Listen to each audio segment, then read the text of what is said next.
Hi, my name is Meier and welcome to Amazing Sales Techniques. What I'd like to do today is give you 3 specific sales techniques that you can use whether you're in sales or marketing, but they're very common and typical, and I just want to explain to you how they work. The first sales technique that we're going to use is called the contrast principle. And the contrast principle is a technique that is used a lot, like in infomercials, for example, or in general in regular sales situations. And this is how it goes. For example, somebody tells you, this pen here, this is a special pen, and it only costs $10. Okay, or when you say, oh, $10, that's a lot for a pen. That's right. But today, because we have a special going on, it's only $1. And then you think, wow, $1, that's cheap. So compared, like $1 compared to $10, obviously, appears to be cheap or so much cheaper, and basically it removes most things that could come in the way from making a buying decision, and therefore a contrast principle is all about perception. Okay, so $1 might still be a lot for this pen in this case here, but because you make it in comparison to something that's more expensive, it appears to be cheaper. Another thing is, for example, if you say the product costs $100, you say, oh, $100, that's quite a bit. Or you say, we break it down into 4 payments of $25 each.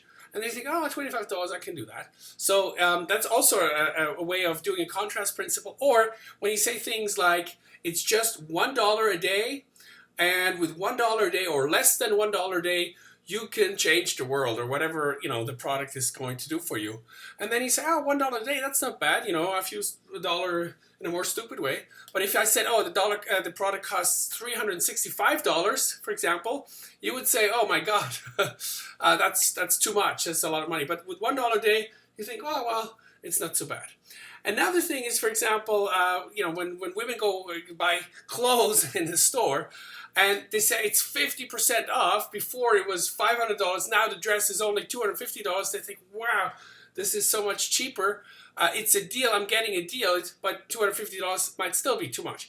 But it's the perception or the comparison compared from one product to the next that makes it appear so much cheaper. Or you could say the competition. If you buy the competitor's product, it costs $2,000. But with us, it's only $900. So compared to the competitor, $900 again appears to be much cheaper. So that's the contrast principle. You take something, a bigger number, and you compare it to a lower number, and then most people say, wow, that's great, I want to buy it.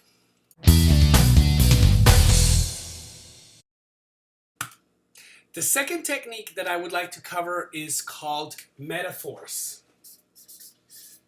Metaphors.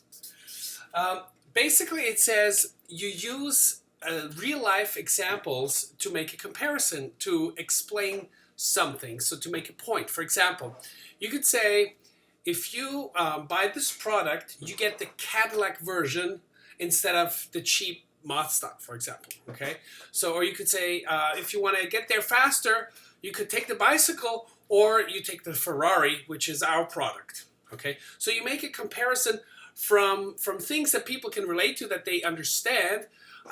Things, for example, have a brand name, and that they can say, well, oh wow, this is a better quality product. Oh, okay, if I buy this product, it's like having the same as if I had the Ferrari version in another area.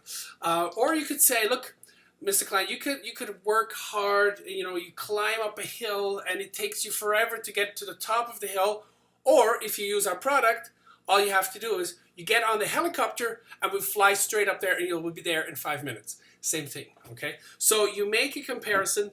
Another thing is, for example, you could say, oh, look, our food is the best food. It's like eating at a 5-star restaurant compared to as the hot dog stand down the street. Okay, so you take something like that where people can relate to something that they can understand, real-life examples, and those are metaphors.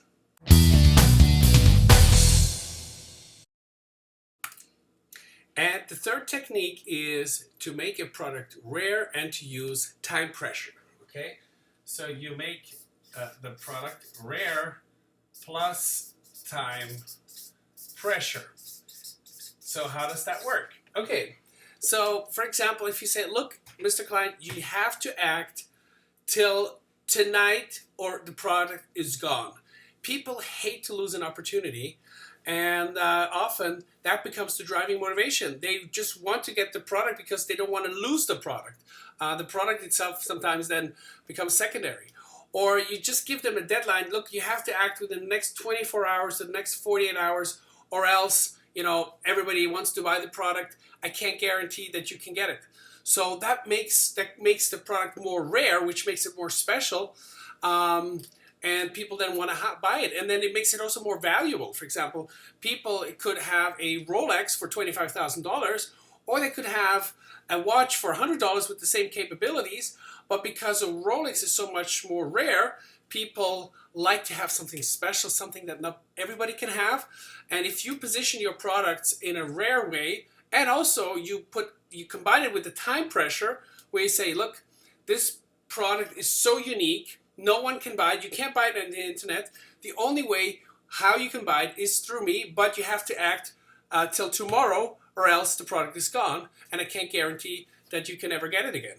And so using those two principles, making something rare and using the time pressure, will help you to buy and to sell more products.